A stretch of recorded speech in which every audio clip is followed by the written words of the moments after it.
Alors, je pense que là, tout le monde est connecté. Merci beaucoup d'être présent, d'autant plus que c'est une belle journée. Et comme je vous disais, nous ne sommes pas sur M6. Vous êtes bien euh, chez Financia Business School, sur la masterclass Financia Business School. Et on a la chance d'avoir un invité, tout d'abord un grand professionnel de l'immobilier, mais pas seulement, hein, parce qu'il est quand même très connu médiatiquement, et ça m'étonnerait qu'un de vous n'ait pas vu une de ses émissions. En tout cas, je n'ai pas encore trouvé une personne qui ne le connaissait pas, et donc j'ai pas besoin de vous le présenter, mais vous, je pense que vous le connaissez. Donc Thibaut Chanel. Bonsoir Voilà. Alfonso. Bonsoir. Bonsoir à tous derrière vos écrans et merci d'être présents. Qui va passer donc une petite heure avec nous pour parler d'immobilier, pas seulement, d'entrepreneuriat aussi, puisqu'on a la chance d'avoir un spécialiste de l'immobilier, mais d'entrepreneuriat. Gérer des gens, gérer des équipes, du développement. Et donc, on va avoir un débat, un échange, j'espère pour vous enrichissant. Et puis, vous aurez l'occasion de poser, comme vous avez l'habitude maintenant sur Zoom, de poser les questions que vous souhaitez à la fin. Et du coup, je regrouperai les questions pour les poser à Thibaut. Donc, on a une grande chance de l'avoir que pour nous. Généralement, il se partage avec des millions de gens. Et là, c'est que pour nous, je suis vraiment ravi. Alors, spécialiste de l'immobilier, parisien par les entreprises, mais pas seulement, on a pu voir quand même une adaptabilité. Est-ce que tu pourrais nous expliquer un petit peu ton parcours? Alors, je mets un petit peu à la place des étudiants. Hein, donc, tu as été jeune, naturellement, tu l'es toujours d'ailleurs. Merci. Tu es toujours. Quelles études tu as fait? Comment tu es venu à l'immobilier? Écoute, j'ai un parcours assez atypique. J'ai fait des études de droit et je suis venu à Paris pour faire ma licence de droit à l'époque. Et en parallèle de ma licence de droit, j'ai commencé à prendre des cours de théâtre parce que j'avais cette envie depuis toujours de m'essayer au métier de comédien. Donc j'ai fait différentes écoles de théâtre. J'ai eu la chance, en sortant de ma dernière école, de travailler tout de suite. J'ai intégré une compagnie très active. Donc j'ai fait beaucoup de théâtre pendant quelques années.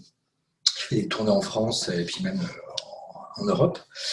C'était super. Et j'ai eu beaucoup de chance au début. Après, ça a été un peu plus compliqué comme ces carrières-là, avec des moments où tu travailles pas. Et voilà, j'ai connu les bas aussi de ce métier de comédien.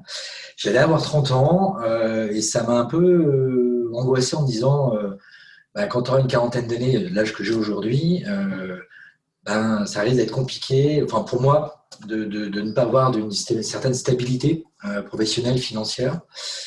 Et donc, à un moment, je me suis dit, écoute, tu as eu beaucoup de chance, tu as voulu essayer ce métier, tu l'as fait, tu as vécu des expériences formidables, mais voilà, j'ai besoin de construire quelque chose de plus stable. Et là, je me suis posé pendant quelques mois en me disant dans quelle branche j'allais me diriger. L'immobilier est un domaine qui m'avait toujours intéressé. Après, je voulais essayer de trouver un prisme un peu différent pour rentrer dans l'immobilier. Il y avait déjà énormément d'agences à l'époque. C'était il y a une quinzaine d'années, tout ça. Et puis, en réfléchissant, en discutant avec différentes personnes, etc., en fait, j'ai eu l'idée de monter ma première société de chasseurs d'appartements. À l'époque, ça n'existait pas en France. J'étais un des pionniers du métier de chasseur d'appartements. Le principe du métier de chasseur d'appartements, contrairement à l'agent immobilier qui est là pour vendre quelque chose, le chasseur est là pour trouver quelque chose. C'est-à-dire que toi, tu veux acheter un appartement, tu donnes des critères de recherche, et moi, je vais aller chercher ce que tu me demandes là où tu vas me le demander. Donc, c'est un vrai métier de service et d'accompagnement. Et le déclic est venu grâce à la femme d'un de mes frères qui est new-yorkaise, qui à l'époque, avec mon frère, cherchait un appartement à Paris et qui était un peu désespérée des agences immobilières en France, du manque de retour des agences immobilières, du manque de gens qui la rappelaient, qui se soucient un peu voilà, de la problématique de sa recherche. Et elle ne se sentait pas du tout accompagnée et elle m'a expliqué, elle en fait, c'est pas du tout comme ça. Chacun, le vendeur et l'acheteur avaient son agent immobilier et tu donnais tes critères à ton agent immobilier qui allait chercher voilà, ce que tu lui demandais et après, ils s'arrangeaient entre eux pour faire des intercabinets, des partages de commissions, etc. Je me dis que c'était vachement intéressant. On rentrait à peine dans les métiers de service qu'on a beaucoup connus ces dernières années. Donc voilà, c'est comme ça que je me suis lancé dans l'immobilier. Donc j'ai monté ma première société de chasseur d'appartements. J'étais d'abord, je travaillais chez moi, j'étais seul. Et puis on a été deux, puis on a été trois. Et puis après, j'ai commencé à prendre un premier bureau, un deuxième. J'ai étoffé un peu mes équipes. Et puis très vite, en me lançant comme chasseur d'appartements, j'ai commencé à faire l'émission que je fais maintenant depuis 14 ans sur M6, Recherche appartement ou maison. Et à partir du moment où voilà, l'émission a été diffusée, ça a été après une autoroute. Ouais. Bon, moi, ce que je retiens, c'est que quand même, c'est vrai qu'il y a la partie comédienne qui est un petit peu atypique, mais tu avais quand même, et je rappelle ça aux étudiants, une base de droit solide, puisque tu avais une licence. On a beaucoup d'étudiants qui viennent du droit, financier, et qui font différents métiers dans la finance, dans l'immobilier que je mets dans la grande famille, de la finance, puisque souvent on sort du bac, on fait du droit. Pour son compte, tout le monde ne veut pas être avocat non plus. C'est un métier particulier, un très beau métier, mais voilà. Mais le droit peut amener à plein de choses, à énormément de choses. Et en tout cas, je pense que nos étudiants qui ont déjà fait en tout cas une partie du cursus se rendent compte que le droit c'est important dans l'immobilier. On va dire que c'est des bases extrêmement solides pour beaucoup de choses en fait. Oui, tout à fait. De toute façon, on voit dans l'émission souvent il y a un acte juridique, on signe une lettre, autre une offre. C'est déjà un premier acte qui peut avoir des impacts. C'est un début d'engagement. Voilà, c'est un début d'engagement. Et donc d'avoir cette logique juridique, je pense que c'est un plus et ça permet un petit peu des passerelles. L'autre point que je souligne, c'est que assez rapidement, finalement, parce que tu aurais pu aussi travailler dans un groupe, financier, immobilier ou autre, mais tu t'es mis à ton compte et tu as fait du vrai entrepreneuriat. Et moi, comment je reconnais les vrais entrepreneurs, je vais te dire, c'est quand on dit, voilà, j'ai commencé, j'étais chez moi. Parce que ça, c'est la réalité. Certains fantasmes, aujourd'hui, il y a beaucoup la mode, on parle beaucoup des startups, on trouve des financements, donc on est hébergé, on va dans des centres avec des bureaux qui sont magnifiques et autres et tout ça. Bon, ça, c'est le cas de certaines startups et autres. Mais je pense que ce que tu nous as décrit, c'est la réalité de l'entrepreneur. D'abord, on a un téléphone, un ordinateur, et on est chez soi, et c'est une vraie aventure, quoi. Alors, est-ce que tu peux nous parler un petit peu, voilà, de ton évolution de je crée mon entreprise avec le bonheur, les angoisses, ce qui peut amener, ce qu'il y a de positif et qui pour moi est comme un sport compliqué, quoi, parce qu'il y a énormément d'entrepreneurs, pas beaucoup de réussite, et donc moi je suis très admiratif de tous les entrepreneurs. À aujourd'hui, puisque je sais que tu as quand même 3 agences, exact. Et donc ça fait quand même pas mal de salariés, c'est-à-dire qu'on fait du management, on change un petit peu, c'est très différent tout seul chez toi, avoir 3 agences.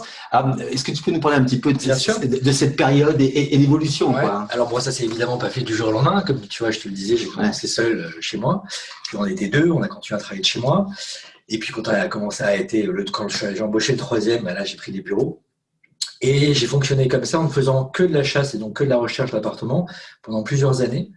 Mon concept, si tu veux, c'était des bureaux un peu décorés comme un appartement. Quand je recevais mes clients, voilà, on reliait le lien à l'immobilier, etc. Et se faisait comme ça. Et puis, j'ai beaucoup de clients à qui je cherchais un appartement, qui me proposaient leur appartement à la vente. Donc, j'ai commencé à faire de la transaction de cette manière-là. Et il y a un moment où j'étais arrivé au maximum de mon développement en ayant des bureaux en étage, si tu veux. Et voilà, c'est là où je me suis dit, il faut, si je veux avancer et développer un peu mon business, il faut que j'ouvre une première agence.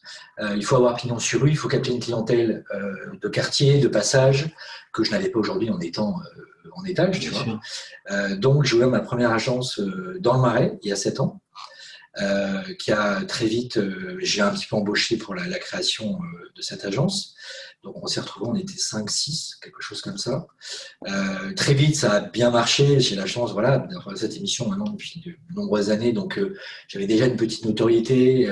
Ce qui fait comment s'appelle ton agence? Thibaut Chanel Immobilier. Thibaut Chanel Immobilier. Ouais, tout simplement. Ouais, exactement. Comme ça, on identifie bien. Et puis, 3 ans après, j'ai ouvert une deuxième agence dans le 10e arrondissement au Canal Saint-Martin. Et il y a 1 an et demi, une troisième dans le 19e au But-Chaumont.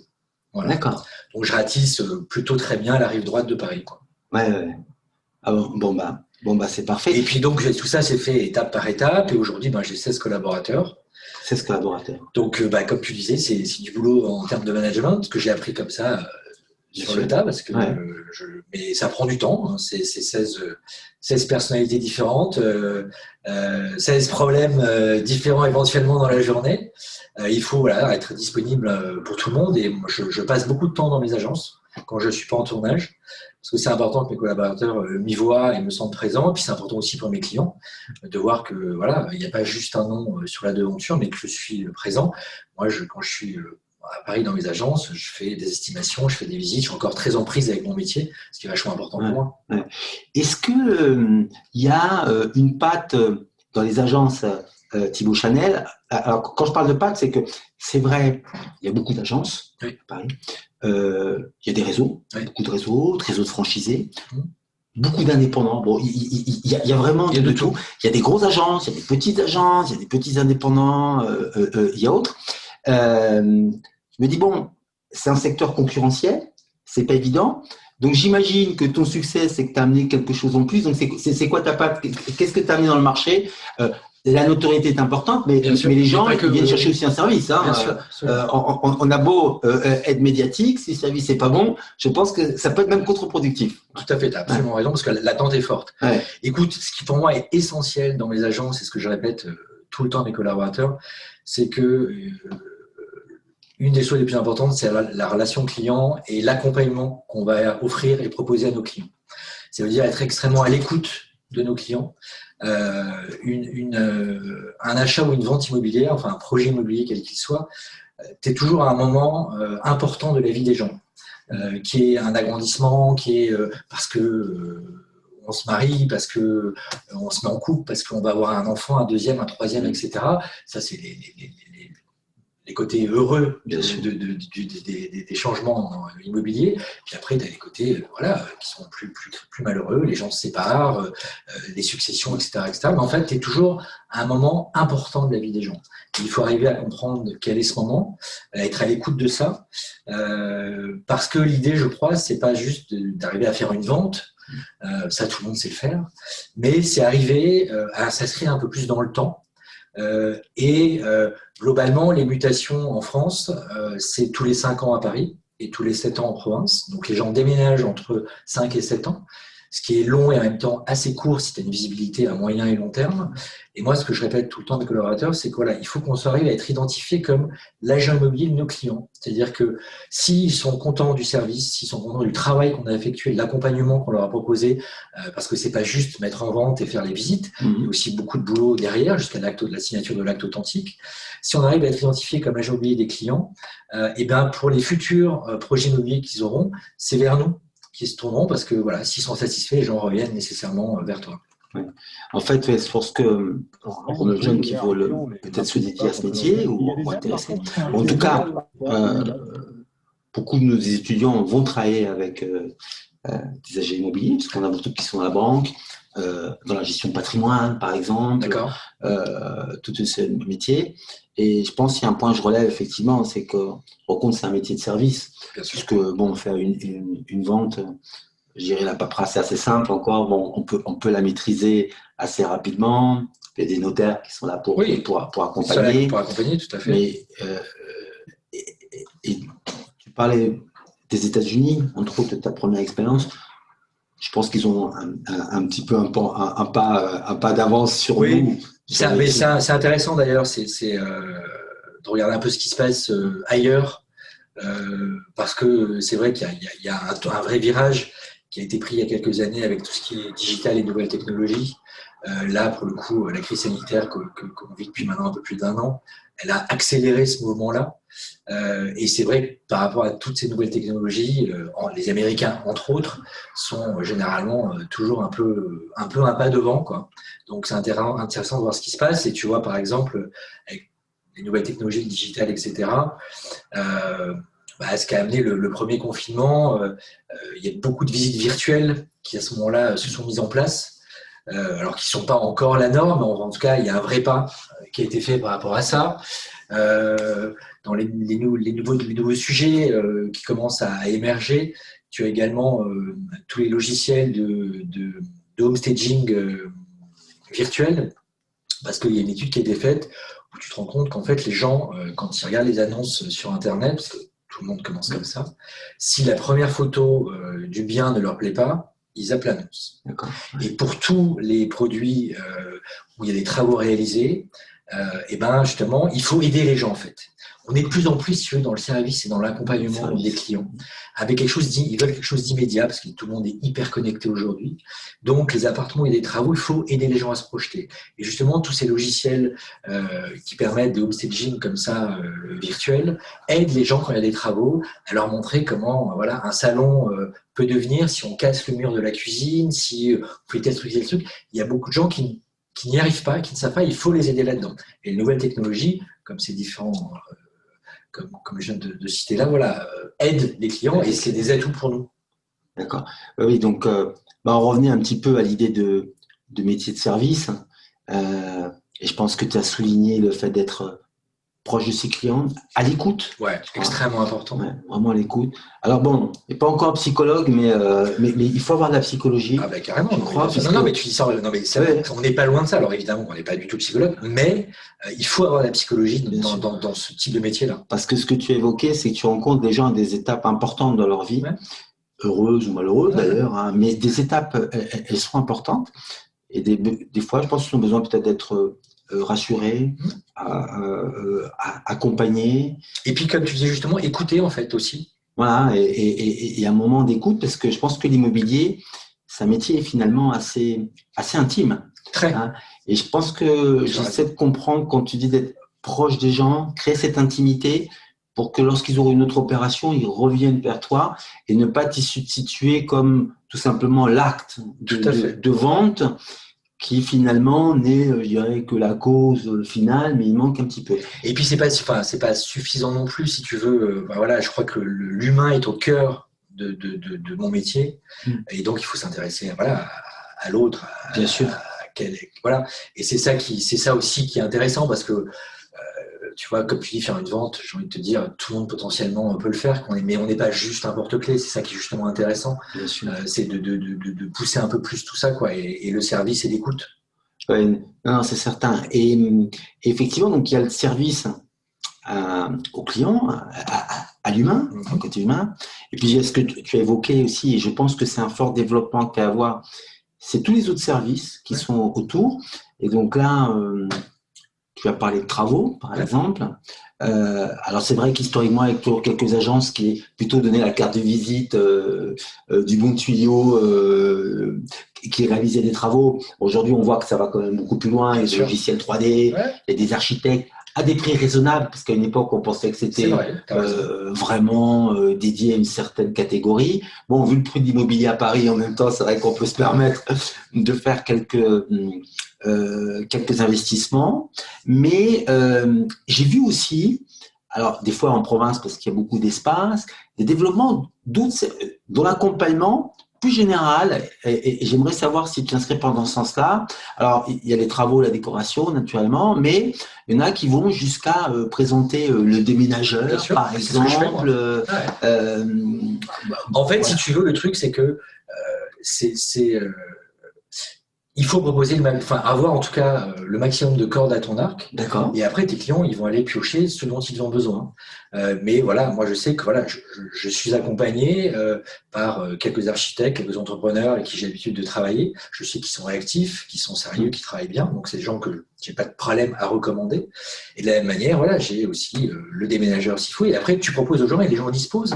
Mais le simple fait d'avoir ces propositions-là fait que, ben voilà, le service s'élargit de plus en plus. J'imagine que tu proposes aussi des crédits éventuellement. Bien sûr, je travaille avec des courtiers, bien sûr, je travaille avec des courtiers, je travaille avec certaines banques en fonction du profil des clients, tu sais vers où les diriger. Bien sûr, enfin, on va dire que voilà, de la vente au financement, en passant par la décoration, les travaux, le déménagement, globalement, voilà, je peux les accompagner dans toutes ces étapes-là, ce qui est vachement important. Ouais, ce qui est un spectre large, ouais. Et ce qui inscrit bien ce métier dans le métier des services, hein, puisque effectivement, on travaille avec beaucoup de monde, et ce qui est le cas de beaucoup de métiers, métiers dans la finance. Je pense entre autres au gestionnaire de patrimoine, par exemple, qui est dans le même cas, qui lui, effectivement, a toute une panoplie de gens en fonction je dirais, des demandes des clients, dont l'agent immobilier. Ouais. peut aussi l'être, puisqu'ils sont apporteurs d'affaires, ouais. Souvent de manière importante. Alors, on a beaucoup de jeunes, alors pas seulement, hein, on a quelques professeurs qui nous regardent aussi, mais je pense tout d'abord à nos étudiants, et j'aimerais... quel conseil pour quelqu'un qui voudrait dire, voilà, je vais me lancer dans l'immobilier, voilà, j'aime l'immobilier, je regarde M6, ouais, je regarde M6 le dimanche, l'émission est super sympa, je sens une fibre, ça m'intéresse, j'ai la fibre commerciale, je suis dynamique, ouais. Je suis ambitieux, j'ai une sensibilité pour la décoration peut-être ou autre, je veux faire d'immobilier. Un professionnel comme toi, quel conseil tu pourrais donner à un jeune? Alors, quand je dis conseil, c'est les erreurs à pas commettre et ce qui, d'après toi, il faudrait idéalement faire. Écoute, si tu as envie de faire ce métier, ben voilà, il faut te donner les moyens pour le faire. Donc, il faut déjà te former pour ça, faire les écoles qui vont te permettre d'accéder à ça. Et puis après, derrière, je crois que les qualités essentielles, voilà, je l'ai dit, c'est être à l'écoute, c'est de ses clients, bien les accompagner. C'est un métier dans lequel il faut être, enfin, comme beaucoup, hein, pour le coup, bosseur, motivé. C'est pas non plus c'est pas un métier facile tout le temps, parce que voilà, l'émission que je fais, ça montre un peu le côté un peu brillant du métier, mais tu as aussi des choses, voilà, tu as la prospection qui est un travail de terrain qui est extrêmement important, que voilà, mes collaborateurs font tous, si tu veux. Bon, bah, la prospection, là, aujourd'hui, un jour comme aujourd'hui, c'est sympa, mais l'hiver, quand il pleut et quand il fait froid, bah, c'est moins rigolo. Tu vois, il y a des côtés qui sont un peu plus ingrats dans ce métier-là, et surtout, c'est un métier dans lequel il faut être régulier et constant, parce que tu peux, moi, j'ai donc 16 collaborateurs, j'en ai quelques-uns qui sont salariés, mais la plus grande partie sont ce qu'on appelle agents commerciaux, ce qui est une spécificité du métier d'agent immobilier. Donc, ils sont payés à la commission. Ce qui veut dire que s'ils vendent des apparts, c'est super, mais s'ils vendent rien, ils ne gagnent pas d'argent globalement. Donc, il faut une vraie régularité, il ne faut jamais baisser la garde, parce que tu peux faire 2-3 ventes, et te dire, bon, ça, je suis relax, je sais globalement que je vais toucher tant dans 3 mois, parce qu'entre la signature de la promesse de vente et de l'acte authentique, c'est 3 mois. Sauf que derrière, si tu relâches trop, tu peux ne plus faire de vente après pendant 2-3 mois. Et comme il y a toujours 3 mois de décalage, te retrouver un peu sur le carreau. Donc, il faut vraiment une vraie régularité. Il faut un travail constant. Et je vois, moi, voilà, dans mes collaborateurs, les plus performants sont vraiment ceux qui ont ce profil-là, ceux qui sont bosseurs, qui sont réguliers, qui vont être OK pour faire une visite le matin à 8h s'il faut, une autre à 20h s'il faut, le samedi, etc. Parce que tu sais jamais où la vente peut se faire, quoi. Très disponible. Très. Et je crois vraiment en plus là, avec depuis 1 an, la crise sanitaire qu'on vit, je crois que la disponibilité, il a toujours fallu. Et aujourd'hui, en plus de la disponibilité, il faut être flexible et adaptable. Parce que voilà, on nous a prouvé que du jour au lendemain, les choses peuvent changer radicalement. Bien sûr. Oui, un beau métier qui a aussi, comme tous les métiers, aussi ces difficultés, je dirais. Bien sûr. Entre autres, Et puis tu as la face un peu plus cachée du métier, si tu veux. Une fois que voilà, tu as fait la vente, si je puis dire, tu as une offre qui a été acceptée par les vendeurs. Après, il y a tout le backup des dossiers à faire avec les notaires, le suivi, etc. Souvent dans les dossiers, il y a des problèmes qui vont se poser, de copropriété, etc., etc. Et là, pareil, il faut avoir les réponses à apporter à l'acheteur, il faut faire le lien entre l'acheteur et le vendeur, et les notaires, etc.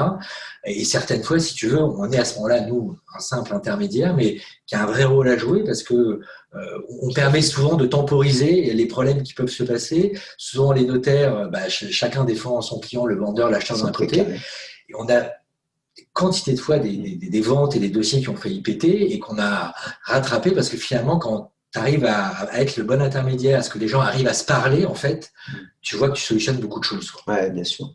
Je reprends effectivement sur la difficulté et le statut particulier, hein, un peu comme BRP, en fait. Bien sûr. Voilà. Alors, d'abord, c'est que je pense que c'est pas un métier qui est fait pour tout le monde, hein, parce qu'il faut cette régularité, être à l'écoute, aimer faire de la prospection, avoir des connaissances, s'entendre aussi. J'imagine qu'on a souvent envie d'acheter avec quelqu'un avec qui on s'entend bien, avec quelqu'un qu'on s'entend bien. Bon, énormément de qualité. Néanmoins, c'est vrai qu'on voit, c'est un métier qui use pas mal de jeunes. Alors, quand j'utilise ce terme, c'est un petit peu volontaire dans le sens que c'est comme une très bonne école pour moi. C'est-à-dire que je pense que c'est un secteur qui prend beaucoup de jeunes au début. Oui. Et il faut être honnête, tous ne resteront pas. Non. Parce que, en fait, c'est un métier qui se sélectionne. Thibaut l'a dit, on fait quelques ventes, mais on est payé au bout de 3 mois. Si on n'a pas des ventes en stock, si à un moment on s'arrête ou quoi que ce soit, c'est difficile. Et puis, pardon, je rebondis de couper, mais c'est vrai aussi que c'est un métier où il y a beaucoup de jeunes qui démarrent et qui sont assez jeunes, qui ont fini leur formation assez vite. Et ils peuvent penser un peu que c'est un peu le miroir aux alouettes, que tu dis que tu peux gagner beaucoup d'argent dans ce métier. Alors oui. Surtout s'il faut une vente rapide. Non, mais voilà. C'est presque pire. Tu as raison, c'est vrai. Et derrière, en fait, encore une fois, c'est vrai, mais c'est pas forcément quotidien, loin de là. C'est pas forcément tous les mois que tu vas faire une vente. Donc, il faut avoir une visibilité un peu plus long terme. Et c'est pour ça, voilà, il faut une vraie régularité. Moi, ce que je pense, c'est que c'est un métier d'expérience. Parce qu'on voit, il y en a qui sont là depuis très longtemps. Bien sûr. Et on voit qu'ils ont une méthodologie de travail parce qu'ils réussissent. Néanmoins, le message aussi à passer, c'est que pour ces jeunes qui vont venir et qui vont peut-être se rendre compte que c'est pas pour eux, c'est pas leur métier, c'est pas très grave, non, parce que ça aurait été en fait une très très bonne expérience. Ah, bien sûr. Très formateur, très complet et qui peut aider sur énormément de métiers. Et ça permet d'avoir une connaissance sur l'immobilier, désacraliser un petit peu, parce qu'on voit bien les gens, lorsqu'ils vont acheter, ils sont des fois un peu paniqués. S'il y a un mandat, le notaire, le crédit.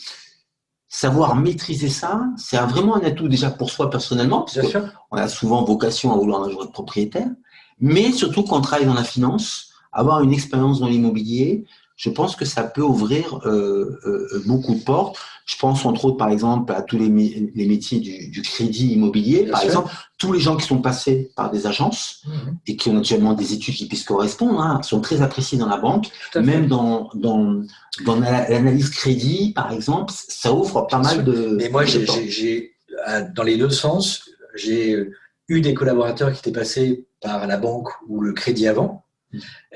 Et donc, il y avait affaire à des immobiliers et tout d'un coup, on voulu faire la bascule, changer de métier et devenir agent immobilier. Et vice-versa, j'ai eu 2-3 dans mes équipes, 2-3 fois, des collaborateurs qui finalement m'ont dit Thibaut, je vais aller, voilà, c'est super, j'ai essayé pendant X mois, 1 an, 2 ans, etc. Mais je me rends compte que pour telle et telle raison, ça ne me convient pas. Et c'est des gens qui se sont dirigés vers justement le crédit immobilier. Tout à fait. Et pour aller dans ton sens, je connais beaucoup de gens qui ont fait cette bascule effectivement, de la finance à l'immobilier parce qu'il y a un point qui est important, et dans la grande famille de la finance, c'est que dans l'immobilier, on peut être entrepreneur.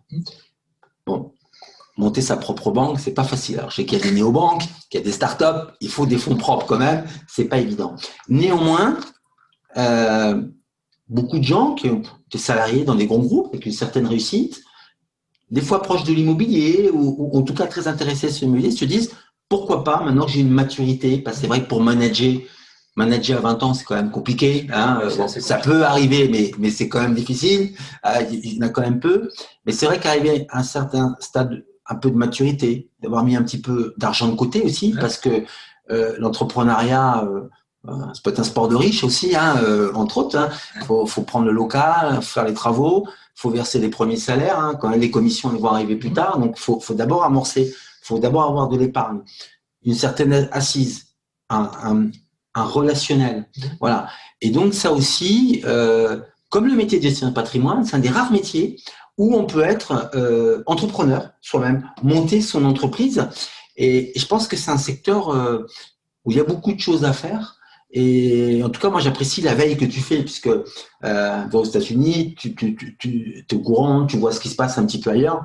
Et ça aussi, c'est un conseil aux étudiants, c'est que même une fois que vous aurez quitté l'école, en tout cas, ils essaient de transmettre, c'est à vous auto-apprendre en réalité, parce que quand vous sortez de l'école, finalement, vous allez continuer à apprendre toute vie. Ah ben bien sûr. Parce moi, j'apprends encore tous les jours. Hein. Exactement, parce que tu vois l'évolution que tu as fait dans ton métier, où elle t'a pu l'amener, et il est possible que dans les années à venir, les métiers évoluent de manière un peu plus rapide. Ce qui m'amène sur la prochaine question, qui sera une des dernières questions que je poserai, c'est comment tu imagines évoluer le métier d'agent immobilier, ou même comment tu le fantasmes d'une certaine manière. C'est pas besoin de faire des prédictions, hein, mais des feelings comme ça un peu. Vers quel sens tu penses qu'on va? Je l'ai évoqué rapidement tout à l'heure, mais je crois que le digital, la tech et tout ça prend de plus en plus de place dans nos métiers, va en prendre de plus en plus. Il y a des mutations qui sont opérées déjà il y a quelques temps, et tu vois que voilà, on a déjà des outils qu'on utilise aujourd'hui, qu'on n'utilisait pas il y a quelques années, de nouveaux qui sont en train de pointer leur nez. Donc je pense que voilà, on va évoluer, et puis il va falloir s'adapter de toute façon. Et à un moment où, tu vois, c'est grandir ou mourir, comme on dit. Donc et voilà, il faut capter, et c'est important justement d'être en prise avec ce qui se passe ailleurs, en prise avec aussi des gens plus jeunes qui te poussent un peu, tu vois, il ne faut pas rester sur ses acquis.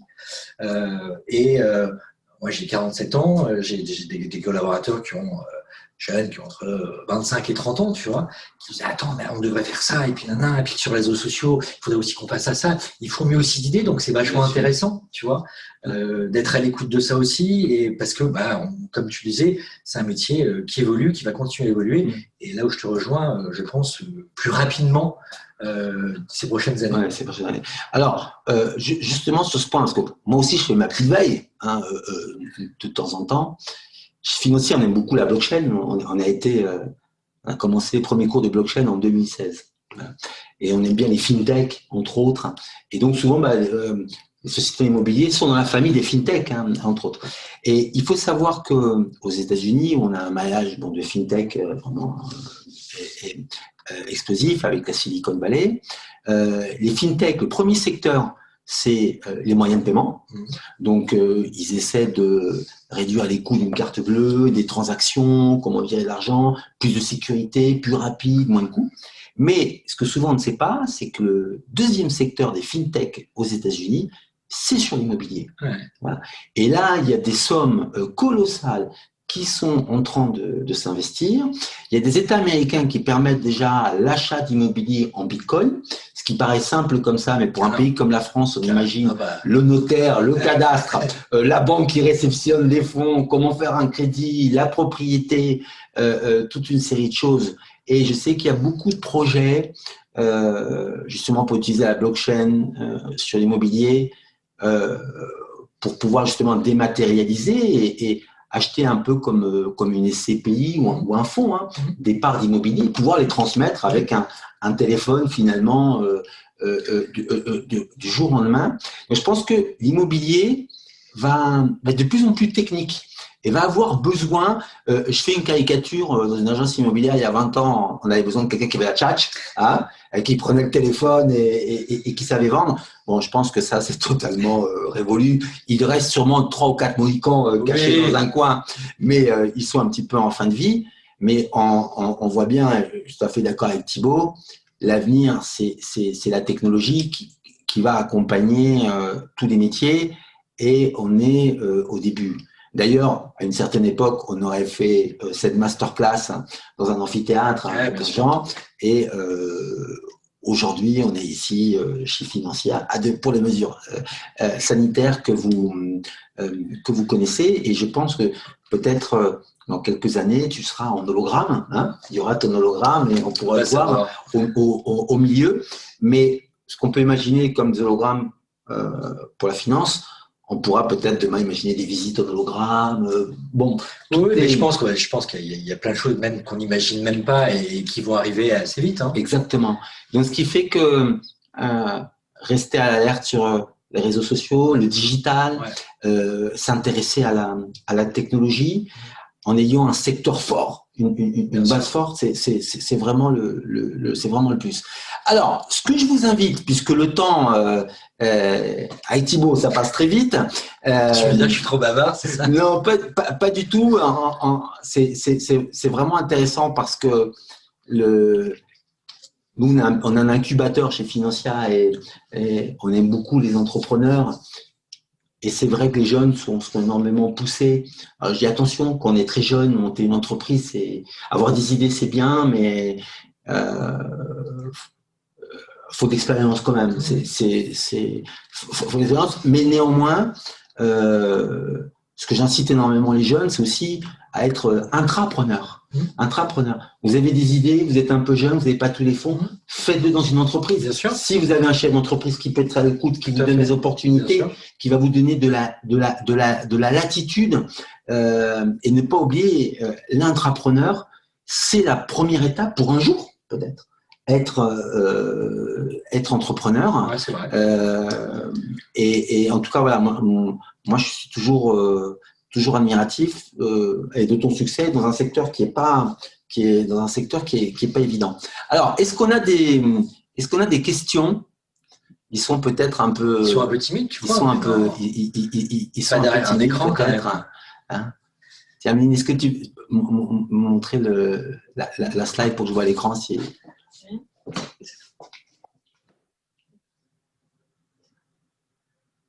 Ah non, mais écoute. Il n'y a pas de questions. Il n'y a pas de questions. Bon, je pense qu'ils sont. Ils sont là quand même ou pas? Je pense qu'ils sont intimidés, oui, parce qu'on a même coupé la caméra, parce que sinon, avec le flux Internet, Profitez-en, allez, toutes les questions sont bienvenues. Je répondrai à tout. Bon, est-ce qu'il y en a certains qui veulent travailler dans le. Ah, Yanis nous dit bonjour. Ah bah, bonjour. Bonjour Yanis. Bonjour, ça va. Est-ce qu'il y en a qui veulent travailler dans l'immobilier et plus précisément dans les agences immobilières? Ah bah tiens, une question personnelle. Comment voyez-vous dans 10 ans? Ah bon, je ne la prends pas personnellement. Moins de cheveux. C'est pas parce que tu perds tes cheveux que. Oui, je suis obsédé par ça.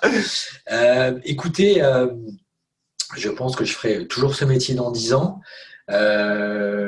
Très probablement, j'aurai peut-être une ou deux autres agences entre-temps qui auront ouvert. Mais en tout cas, je ferai toujours ce métier dans 10 ans parce que c'est un métier qui me passionne. Donc voilà. Très bien. Alors, une autre question. Bon, ça, j'étais même étonné. C'est pas la première question. Comment avez-vous intégré le groupe M6 en tant qu'agent? Écoute, c'était il y a 14 ans, puisqu'on a démarré là en janvier la 14e saison de tournage, ce qui est fou. C'est fou. Pour un programme de télé, une telle longévité, c'est rarissime, mais on fait toujours des super audiences, donc voilà, hein, tant que ça marche, la chaîne continue évidemment cette émission, puis nous on la fait toujours avec beaucoup de plaisir. À l'époque, c'était un projet qui était en développement chez Réservoir Productions, qui est l'ancienne boîte de prod de Jean-Luc Delarue. Donc c'est vraiment un projet français, c'est pas l'adaptation d'un format étranger. Et ils avaient tourné un pilote et en voyant le pilote, M6 avait dit on trouve ça super, OK, on signe pour cette émission. Et moi, je faisais pas partie du pilote et il y avait ce qu'ils appellent trois agents immobiliers qui faisaient partie du pilote. Et on a un des trois qui n'a pas été prolongé pour la suite. Et donc, voilà. Et quelqu'un avait parlé de moi à la productrice de l'émission en disant, mais moi, j'avais monté mon boîte de chasseur d'appartements quelques temps auparavant. Et donc, je trouvais que j'étais pile le profil, parce que c'est vraiment dans l'émission, on fait de la chasse. Et donc, voilà. Et puis, elle a voulu me rencontrer. Puis, les choses sont faites comme ça, très simplement, très facilement, en fait.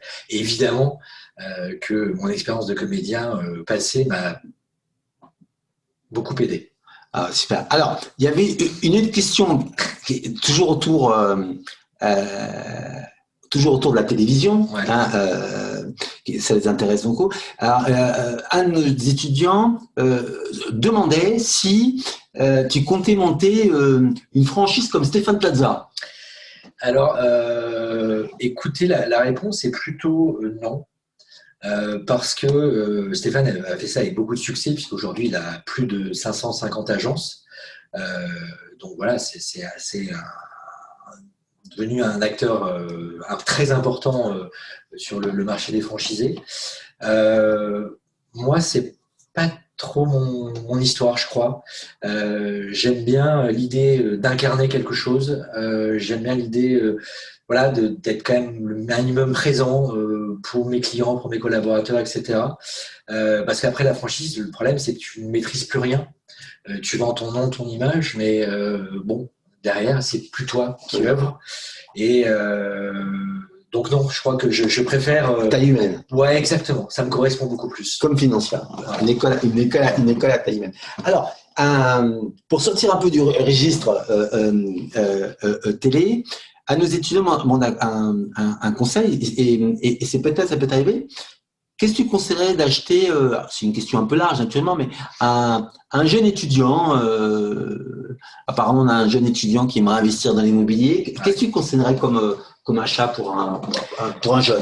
Écoute, je crois que dans la mesure où c'est possible, dès qu'on peut le faire, il faut acheter sa résidence principale. Commencer le plus jeune possible, à partir du moment où on a les moyens de le faire. Mais, enfin voilà, tu vois, moi je prends mon exemple. Dès que j'ai pu, je me suis acheté un petit studio. Et puis après, une fois que tu as mis le pied à l'étrier, si je puis dire, quelques années après, voilà, je gagnais un peu mieux ma vie. Donc, du petit studio, je suis passé à un 2 pièces, etc. Parce que tu ne vas pas acheter du jour au lendemain un appartement de 100 mètres carrés, c'est pas vrai. Surtout avec les prix de l'immobilier à Paris, c'est complètement dingue, quoi. Donc, dès que c'est possible…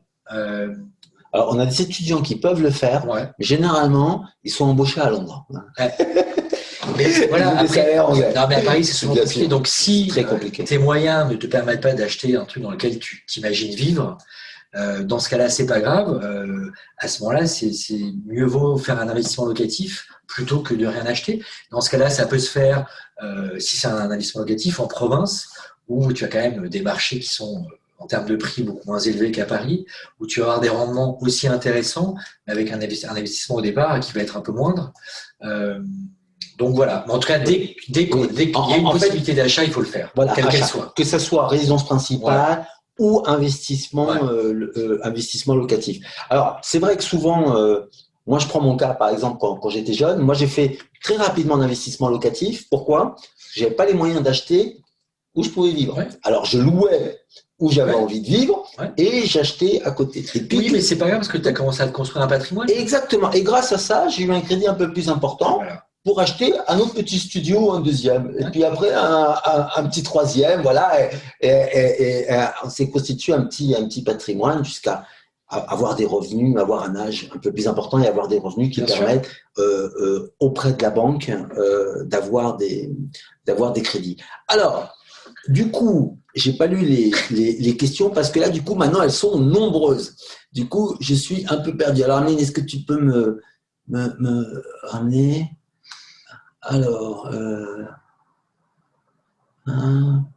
il y avait une question que je trouve intéressante, c'est quelqu'un qui parlait de prospection et de routine et qui disait quelle était moi, j'imagine que tu fais plus de prospection maintenant, voilà, plutôt du management. quelle est ta prospection ou toi, quelle est ta prospection et ta routine? Je ne sais pas si ce terme, on peut l'appliquer, mais j'imagine que routine. Tu veux dire une journée type pour moi? Oui, voilà. Non, mais, par exemple, tu sais, moi, je joue un petit peu au golf. Quand je joue, j'ai ma routine. Donc, je me place, je prends mon club, je regarde, j'affiche ça. Et j'imagine quand il parle de routine de prospection, c'est voilà, est-ce que tu te calais, par exemple, est-ce que tu te disais tiens, tous les jours, je fais 2 heures, tu avais des rythmes ou des choses comme ça, ou c'était pas du tout? Concernant la prospection, moi, pour être très franc, j'en ai jamais fait.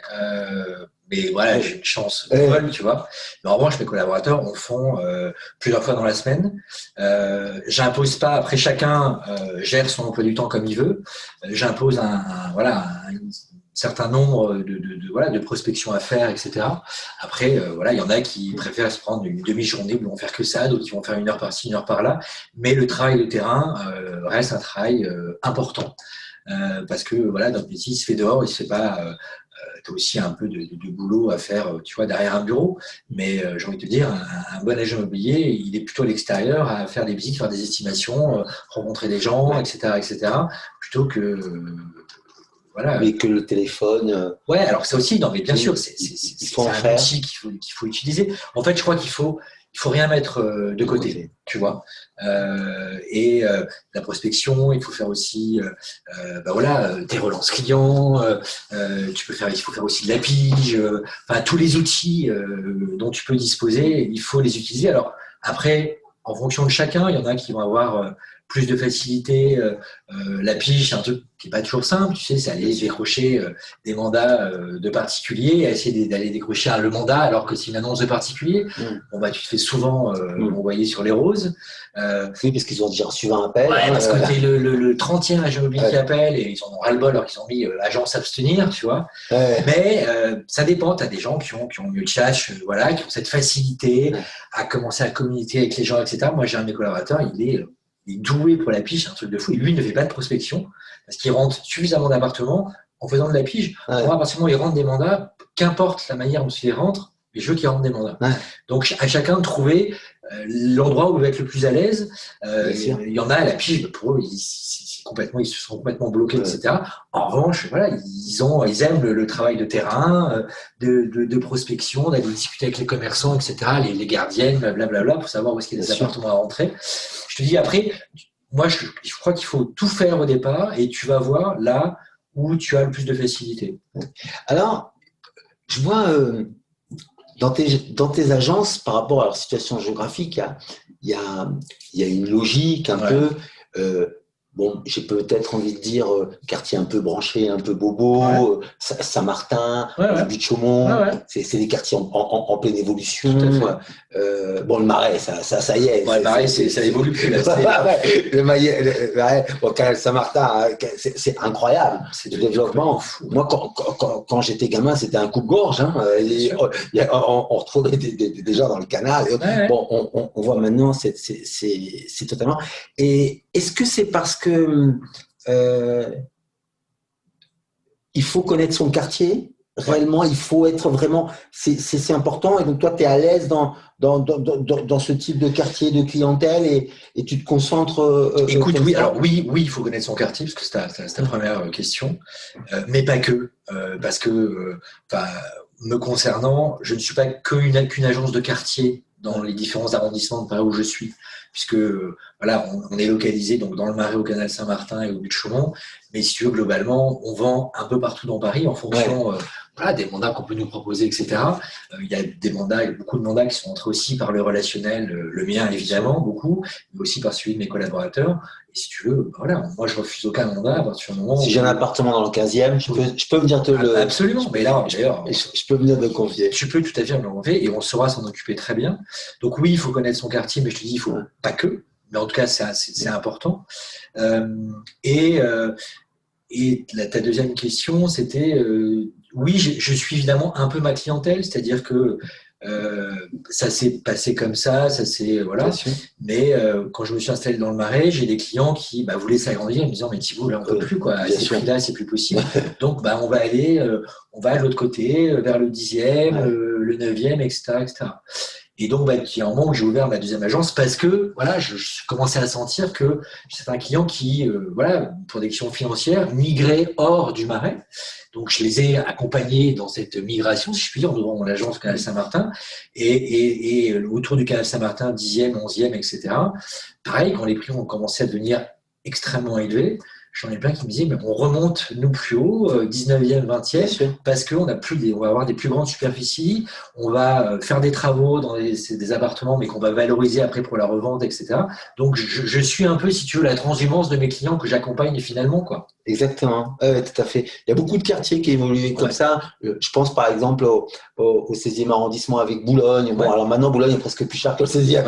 Mais à un moment, c'est-à-dire qu'on était jeunes, on était parti dans le 16e, on était en famille, on allait à Boulogne, il était un peu plus grand, on allait à Saint-Cloud, on pouvait traverser la reculer, Seine. et puis tout ça évoluait. Alors, il y avait une question à laquelle je vais me permettre de répondre, qui est très intéressante, qui parle un petit peu des gourous sur Internet. Parce que je ne sais pas si tu as vu, mais tu as des milliers de gens qui te proposent des formations en immobilier, qui t'expliquent comment devenir riche et qui sont devenus rentiers en 10 ans. Alors, on ne va pas perdre de temps sur ça, mais effectivement, vous avez utilisé le bon terme gourou.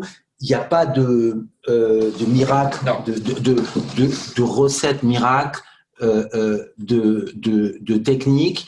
Est-ce qu'on peut gagner de l'argent dans l'immobilier? La réponse est oui, bien sûr. C'est un des actifs préférés des Français. Tout à fait. Néanmoins, c'est pas le casino non plus, et on fait pas un jackpot du jour au lendemain.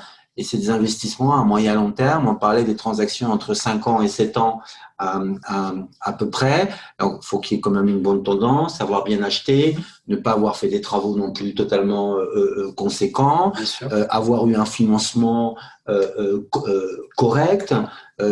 Donc oui, on peut gagner de l'argent, mais on ne devient pas un mania de l'immobilier du jour au lendemain. On n'est pas Trump à construire des tours partout à droite et à gauche. Et avant de se construire un patrimoine, ça prend du temps parce qu'il faut rembourser le prêt pour avoir une capacité à reprendre. Donc, il n'y a pas de gourou, mais c'est vrai que souvent, sa résidence principale, c'est on rembourse un prêt, donc c'est une épargne forcée d'une certaine manière, et on se constitue un patrimoine. Il y a un investissement locatif aussi qui est intéressant, mais qui peut comporter un peu de risque. Il y a aussi des impayés, des assurances. Oui, alors maintenant, tu es quand même assez protégé. Exactement. Il faut savoir se protéger, prendre la bonne assurance qui va bien rembourser. Je connais plein de cas de gens qui sont assurés, mais mal. Donc, aussi, se faire accompagner. Bien sûr. On parlait de services, on avait oublié, on n'avait pas mis cela, mais l'assurance, et puis il y a le risque marché. Alors, c'est vrai que Paris est cher, mais pas trop de problème de location, hein, mais la province où les taux sont plus élevés, des fois c'est une question aussi. Pour faire un parallèle avec la bourse, on parle de taux de liquidité. Hein, c'est vrai qu'un appartement à Paris, s'il est au prix, il peut se vendre dans la journée. Hein, je pense qu'il a un petit carnet déjà avec 2-3 clients qui attendent, sans même parler d'un coup de fusil, hein, mais juste au prix, ça se vend. Bon, certaines villes, par exemple, une ville comme Saint-Étienne, je crois qu'il y a les prix du mètre carré quasiment les plus bas de France. C'est plus difficile parce que souvent vous n'avez pas le locataire même qui va avec. Alors vous avez des rentabilités de 30%. Hein. Alors tout ça c'est sur le papier, donc attention. Aucun spécialiste, vous savez, s'il y avait quelqu'un qui avait une martingale pour devenir très riche dans l'immobilier, il ne serait pas sur Internet à vendre des formations de quelques centaines d'euros. Il serait aux Bahamas, sur une île, tranquillement, et il ne fera pas Internet. Donc, tout ce qui est formation sur Internet, vous oubliez totalement. Son seul bénéfice à la personne, c'est l'argent qu'il va vous prendre pour la formation. Dans l'immobilier, il n'a pas gagné, ou éventuellement acheter de biens. Donc, ne vous laissez pas impressionner, d'autant plus s'il se filme dans un beau bateau ou une belle voiture. Vous savez, dès qu'on gagne un peu d'argent, on préfère être simple et cacher ça, pas alerter les impôts ni les autres. Bon, surtout que les vidéos de ces gourous sont souvent tourner à l'étranger ou au soleil en faisant croire qu'ils vivent à l'île Maurice toute l'année. Bref, donc vous avez bien compris, c'est une arnaque. Ne tombez pas dans ce piège-là. Il faut venir voir des vrais professionnels, comme M. Chanel et autres, mais des vrais professionnels pour les conseils. Et souvent, ces gens-là manquent totalement et d'expérience et de formation, entre autres, sur niveau. Une autre question que je trouvais très intéressante, c'était sur, justement, on parlait de technologie, et nos étudiants nous demandaient si est-ce que tu penses que les agences risquent de disparaître? Non, je ne crois pas du tout à ça. Même si, voilà, on l'a dit, on a pris un virage sur tout ce qui est digital, nouvelles technologies, etc. Mais ça, c'est au contraire pour nous aider à peut-être, je ne sais pas si c'est mieux travailler, mais en tout cas, dans un souci de service, pousser de plus en plus pour le client, dans la relation client, etc. On a déjà des nouveaux outils, on va en avoir encore d'autres que je ne connais pas aujourd'hui, voilà, mais qui vont arriver, mais qui sont des outils pour nous aider à améliorer le service. Mais je crois que malgré tout, enfin, j'espère, voilà, c'est quand même un métier où l'humain est important, on l'a dit au début de notre discussion. Et ça, ben voilà, on ne pourra jamais lui enlever, quoi. Donc non, je pense que c'est un métier qui ne disparaîtra pas, en tout cas pas je ne le verrai pas disparaître. Mais on peut faire un comparatif avec les banques, par exemple. Hein. Les Français ne vont plus en agence, quasiment plus. Mais néanmoins, si l'agence elle ferme, ils ont envie de clôturer le compte. Hein. Ouais. C'est qu'elle passe, elle est là. Et puis, même si on voit les agences bancaires, il y en a vraiment énormément. Quasiment plus que les agences immobilières. Je sais pas, je suis pas sûr. Hein. C'est assez monstrueux. Il y a eu un maillage à un moment, un maillage très très fort. Et ce qui se passe dans la banque, c'est qu'on va vers une restructuration des métiers et les agences changent de métier, puisque à l'époque, on est dans une agence bancaire pour faire un virement. Ouais. Bon. Mais ce qui peut être aussi un très bon comparatif pour imaginer l'avenir, c'est-à-dire est-ce qu'on a, pour aller voir des photos d'un appartement, l'obligation d'aller dans une agence. On peut aller sur Internet. Par contre, à mon avis, ce qu'on va chercher dans une agence immobilière, ça va être comme aujourd'hui dans une agence bancaire, aller chercher une information de qualité, un conseil de qualité. C'est-à-dire qu'à l'époque, on allait à l'agence bancaire faire un virement. Aujourd'hui, on le fait sur le téléphone. Ouais. Voilà. Avant, on allait feuilleter des photos, je te passe ça il y a longtemps, hein, feuilleter des photos d'appartements, pas toujours bien prises à l'époque, quand il y en avait d'appartements en agence. Aujourd'hui, on peut voir ces photos en haute définition sur son canapé, sur son grand écran, mais je pense que le rôle va plus vraiment pour aller chercher l'accompagnement, le conseil, et peut-être avoir un premier travail sur Internet de choses basiques, et ensuite aller chercher le conseil. L'avantage de l'immobilier, c'est qu'il y a un côté humain. Et à la différence de la banque, lorsqu'on fait un virement, c'est de l'argent qui va d'un point A à un point B, hein, donc c'est assez simple. Mais c'est vrai que l'avantage de l'immobilier, et c'est là aussi, il y a ce côté un peu sensation et décoration et aussi plaisir, c'est que les photos ne parleront pas des fois de la vue, du soleil, du quartier. Et ça aussi, c'est savoir-faire, parce que le même appartement à 200 mètres, c'est pas exactement la même chose, où on le veut pas, où il y a vraiment des plus. On voulait celui qui est le balcon un peu plus grand, mais celui-ci, il en a pas. Ça, c'est dommage. Et je pense que c'est un des avantages pour lesquels l'humain va rester, parce que les gens immobiliers, et je pense, lorsque tu sers nos clients, finalement, ils gagnent du temps. Tu fais moins de visites. Et d'ailleurs, je vois souvent dans les émissions, tu essaies d'aller droit au but, quoi, hein. Et ça, c'est la connaissance, client. Absolument. Donc, ça reste un métier qui doit être humain. Oui, puis après, la virtualité, elle a aussi ses limites, parce que, il y a un moment, de toute façon, tu n'achèteras pas un appartement sur une visite virtuelle, sur des photos, etc. Tu veux le voir, et puis il y a des gens, même si l'appartement coche toutes les cases, et les photos ont l'air super, etc., ils arrivent dans l'appartement, ils vont dire, je sais pas, j'ai le feeling. Le feeling. Le fameux truc, mais en même temps, c'est un truc. Le truc horrible, c'est je le sens pas. Ouais, c'est ça. Là, c'est toujours l'argument, je le sens pas. Ouais, mais après, c'est un argument psychologique. C'est exactement ça. Mais il est là, il existe, il est important, et souvent tu rentres, tu dis, attendez, je ne comprends pas, c'est exactement. Ouais. Mais tu as ce truc-là de dire, tu as des gens qui n'arrivent pas y a pas de feeling, voilà, c'est ça. Alors, une question bon, qui n'est pas sexiste, hein, mais un peu empirique et qui me fait un peu sourire. Est-ce que tu vois des différences si, par exemple, tu visites avec monsieur, Ouais. il est emballé, c'est un couple, ils sont mariés. Tu visites avec monsieur, il est super emballé. Madame vient, elle tire un peu la tronche. Est-ce que tu penses que tu vas faire la vente? Et imaginons le scénario, madame visite, elle est super emballée, monsieur il fait la tronche. Est-ce que tu penses que c'est le même résultat ou il y a des différences? Écoute, franchement, alors, Dieu soit, il n'y a pas de règle. Oui, empiriquement. Ouais. Mais c'est vrai que voilà, si madame est séduite, généralement, ouais, il y a plus de bonne chances. partie du boulot qui est faite. Bon, je suis d'accord Voilà, avec toi. mais sans faire Alors, de règles. il n'y a pas encore eu d'études doctorales hein, sur le comportement d'achat, quoique à voir. Mais j'ai remarqué un peu, je vais donner. Alors, une de nos dernières questions, parce que le temps passe vite. J'essaie un petit peu de regrouper. On pourra peut-être pas répondre à tous, mais si on répond pas à tous, n'hésitez pas, on va me les envoyer. C'est concernant les marchands de biens. Parce qu'il y a, des fois, les marchands de biens. Alors, est-ce que tu travailles avec des marchands de biens? Qu'est-ce que tu penses de cette promotion? On a certains de nos étudiants qui vont aussi vers les marchands de biens. Écoute, oui, ça m'est arrivé très souvent de travailler avec des marchands de biens. Ça m'arrive encore un petit peu moins. C'est un métier qui n'a pas forcément bonne réputation, toujours, parce que il y a, enfin, comme dans d'autres métiers, mais enfin, tu as pas mal de margoulins. Enfin, en tout cas, il y a eu pas mal à une époque. Voilà, parce que voilà, je pense que vous savez tous ce que c'est le principe du marchand de biens. Hein, c'est voilà, il achète un immeuble ou des différents lots de copropriété qu'il revend ensuite à la découpe. Bon, bah, souvent, voilà, il a besoin d'une rentabilité très rapide et assez forte. Donc, il fait souvent voilà, des travaux pour valoriser un peu son bien et l'immeuble.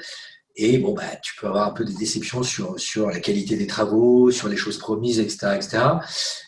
Voilà, c'est un peu les limites du système aussi. Après, Dieu soit loué, il y a aussi des gens comme tout qui sont hyper carrés, hyper efficaces, hyper consciencieux, hyper sérieux. Donc oui, je travaille, j'ai beaucoup travaillé, je travaille toujours un peu moins, mais toujours avec des marchands de biens. Alors, j'enchaîne un peu les réponses, une des dernières questions. Alors, est-ce que vous souhaitez une réforme des modalités de rémunération des agents immobiliers? C'est une question, c'est vrai, qui revient historiquement, toujours un peu. On se pose ces questions-là. Moi, je suis assez. Je trouve que c'est assez bien d'avoir une certaine liberté, une certaine indépendance sur les honoraires qu'on peut fixer. De toute façon, on a quand même la loi Allure qui a extrêmement réglementé le métier d'agent immobilier, qui n'était pas suffisamment et les gens interprétés avaient pris quand même pas mal de liberté. La loi Allure a quand même pas mal recadré les choses. Donc aujourd'hui, est-ce que tu peux nous parler un petit peu de la loi Allure? En gros, c'est vaste, c'est compliqué, mais globalement, très large. Ça a eu comme impact de quand même professionnaliser plus le métier d'agent immobilier, l'encadrer beaucoup plus sur les réglementations, et notamment, puisqu'on parlait des honoraires, avec l'obligation d'afficher le montant de tes honoraires en vitrine, les pourcentages, etc. etc. Aujourd'hui, la loi Allure, elle t'impose, quand sur tes affiches vitrines, sur tes publicités sur Internet, etc., de marquer le nombre de lots de copropriété, est-ce qu'il y a une procédure en cours dans la copropriété, le montant du net vendeur, le montant de la commission, le pourcentage que ça représente. En fait, globalement, il faut informer le plus possible le futur acquéreur, qui sache exactement là où il met les pieds. Et c'est vrai qu'il y a eu dans le passé, hein, à l'époque, je faisais moi pas ce métier, mais il y a eu pas mal de dérives, etc. Donc, la loi Allure a permis quand même de recadrer et de réglementer pas mal des choses. Alors, et je fais souvent le parallèle avec le métier de la finance. Hein. Le statut d'agent immobilier, c'est un peu comme gestionnaire de patrimoine. C'est-à-dire qu'à une époque, vous savez, gestionnaire de patrimoine, quand j'étais plus jeune, n'importe qui pouvait mettre la plaque. Et il y avait des gens qui étaient des anciens commerçants, pouvaient être bouchés, gestionnaire de patrimoine le lendemain. Hein. Donc, il y avait aucun souci. Et ça revient pour une des dernières questions, mais à laquelle on a déjà répondu en partie, qui est entre autres la formation des agents immobiliers. Nos étudiants demandaient est-ce qu'il ne faudrait pas obliger les nouveaux qui arrivent à avoir un BTS immobilier ou une licence immobilière. Alors, ce qu'il faut savoir, c'est que je parle justement de réglementation, gestion de patrimoine. Maintenant, il faut des diplômes obligatoires, il faut des formations. Nous aussi, on a l'obligation de faire des Exactement, et formations. l'immobilier a énormément évolué. C'est pour ça qu'on parle certains métiers de pratique, mais c'est parce qu'on est un petit peu ancien, un petit peu plus que vous, donc on a connu ces pratiques, mais maintenant c'est quand même de plus encadré. Ouais. Aujourd'hui, l'agent immobilier, premièrement pour la carte professionnelle, il faut un certain niveau d'études. Vous serez surpris d'ailleurs de voir le niveau d'études de beaucoup d'agents immobiliers. Hein. Souvent, ils ont fait des études très poussées, entre autres. Mais il y a l'obligation, je ne me rappelle plus du nombre d'heures de formation chaque année. Il n'y a pas beaucoup de métiers, qui font ça, mais je connais beaucoup de centres de formation qui sont dédiés aux professions de l'immobilier.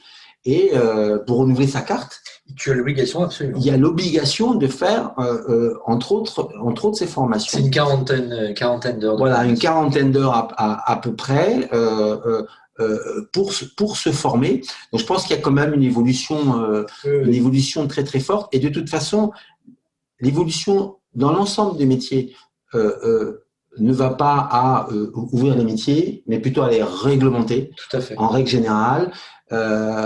Et on voit bien, il y a 20 ans, il y avait très peu de formations en immobilier, très très peu. Aujourd'hui, il y en a de plus en plus. Il y en a aussi chez Financia.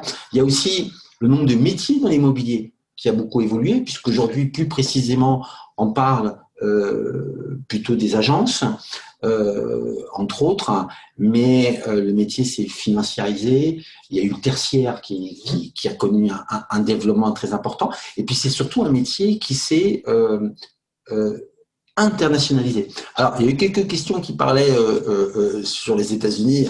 Alors, Thibaut, c'est pas un spécialiste des États-Unis, entre autres. Hein, il connaît les États-Unis, mais c'est pas un spécialiste.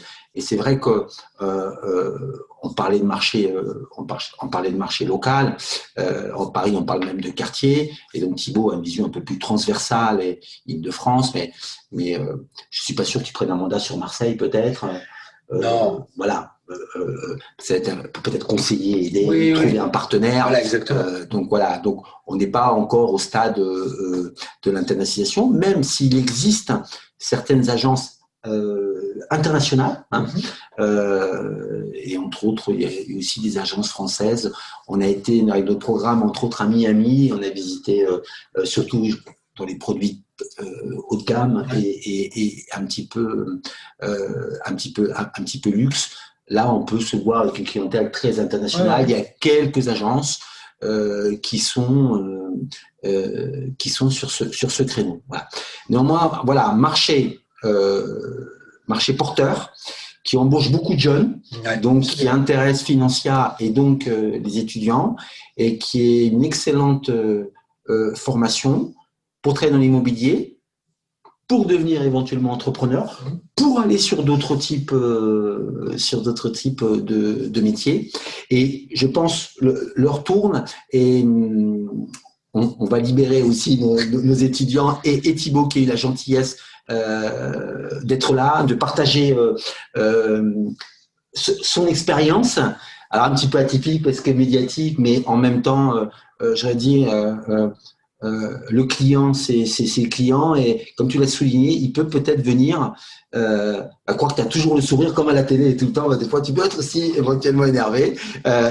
Et puis, et c'est là où c'est très fort, c'est décupler ta touche sur les agences, mais quand même à taille humaine par rapport à on voit des systèmes de franchise où là c'est plus industrialisé, voilà, mais réussir à décupler à taille humaine tout en gardant un charisme, des méthodes, voilà, et ça c'est le management entre autres, mais c'est vrai qu'on connaît un peu ton travail déjà par la télé, donc on imagine ton approche.